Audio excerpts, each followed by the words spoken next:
સુરેન્દ્રનગરના થાનગઢમાં તંત્ર અને ખનીજ માફિયાઓની મિલીભગતનો ભોગ એક નિર્દોષ યુવકે આપવો પડ્યો છે।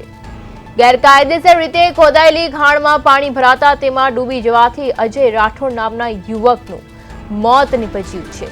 આ ઘટનાએ ફરી એકવાર સાબિત કર્યું છે કે કાગળ પરની કામગીરી અને જમીની વાસ્તવિકતા વચ્ચે કેટલો મોટો તફાવત છે। થાનગઢ વિસ્તારમાં ખનીજ માફિયાઓ દ્વારા કરવામાં આવતા ગેરકાયદે ખનનને કારણે અનેક જીવલેણ ખાણો અસ્તિત્વમાં આવી છે। અગાઉ અનેકવાર રજૂઆતો કરવા છતાં તંત્ર દ્વારા આ ખાણો પૂરવામાં આવી ન હતી। ગતરોજ અજય રાઠોડ નામનો યુવક આવી જ એક જોખમી ખાણ પાસે હતો ત્યારે અકસ્માતે તે ખાણમાં ખાબક્યો હતો અને ઊંડા પાણીમાં ડૂબી જવાથી તેનું મોત થયું હતું। ચોંકાવનારી વાત એ છે કે ઘટના અંગે તંત્રએ જાણ કરવા છતાં સતત 6 કલાક સુધી બચાવ કામગીરી માટે કોઈ ટીમ ઘટના સ્થળે પહોંચી ન હતી। સ્થાનિક લોકોના ભારે રોષ અને હોબાળા બાદ છેક મોડેથી પહોંચેલી ટીમે યુવકના મૃતદેહને બહાર કાઢ્યો હતો। ઘરના એકના એક દીકરાના અકાળે અવસાનથી પરિવાર પર આબ ફાટી પડ્યું છે।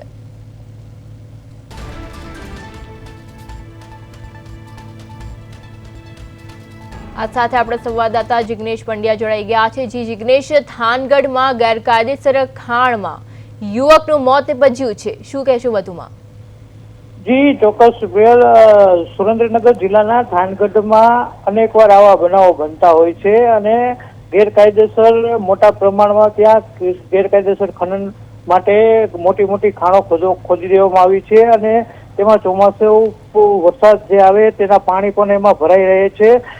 ત્યારે ફરી એકવાર થાનગઢમાં ગત બપોરના 12:30 ના અરસામાં અજય હિતેશભાઈ રાઠોડ નામનો યુવક તે ખાણ પાસેથી પસાર થતો હતો ત્યારે આ ખાણમાં તે પડી જવાથી ડૂબી ગયો હતો અને જેની જાણ આજુબાજુના વિસ્તારના લોકોને થઈ અને તરત જ તેઓ લોકો ઘટના સ્થળે પહોંચ્યા હતા।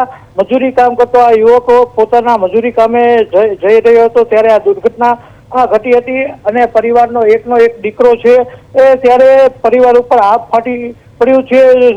સુરેન્દ્રનગર ફાયર ફાઈટર અને અન્ય રાજકોટના ફાયર ફાઈટરને પણ આ અંગે જાણ કરવામાં આવી હતી પરંતુ 5 થી 6 કલાક બાદ તે ફાયર ફાઈટરો ત્યાં પહોંચ્યા હતા ને ત્યારબાદ તેમને સમગ્ર રાત દરમિયાન મૃતદેહને બહાર કાઢવાની કામગીરી હાથ ધરી હતી। ત્યારે વહેલી સવારે આ મૃતદેહને તે ખાણમાંથી બહાર કાઢવામાં આવ્યો છે। અનેકવાર આ વિસ્તારોમાં જેવી મોટી ખાણો હોય છે તેને બોરવા માટે સરકાર દ્વારા કરોડો રૂપિયા ખર્ચવામાં આવે છે પરંતુ આવી ક્યાંક ને ક્યાંક ખાણો હજી પણ તે વિસ્તારોમાં બાકી રહી ગઈ છે કે જે બોરવાની બાકી છે અને તે વિસ્તારોમાં આવી અનેક ખાણોના કારણે અનેક દુર્ઘટનાઓ અનેકવાર ઘટી છે। ત્યારે ફરી એકવાર પ્રશાસન સામે પણ અનેક સવાલો ઉઠ્યા છે। જી જિગ્નેશ, સમગ્ર માહિતી બદલ આપનો આભાર। તો જેવી રીતે સ્ક્રીન પર દ્રશ્યો સામે આવી રહ્યા છે કે યુવકનું જે છે તે કેવી રીતે મોત નીપજ્યું છે। ખોદેલી ખાણમાં ડૂબી જવાથી આ યુવકનું મોત નીપજ્યું હતું। અજય રાઠોડ નામના વ્યક્તિ જે છે તે ડૂબી જતા તેમનું મોત નીપજ્યું હતું। 6 કલાક સુધી બચાવ કામગીરીમાં વિલંબ થયો હતો જેથી લોકોમાં રોષ જોવા મળ્યો હતો અને તંત્ર સામે ગંભીર સવાલ ઊભા થયા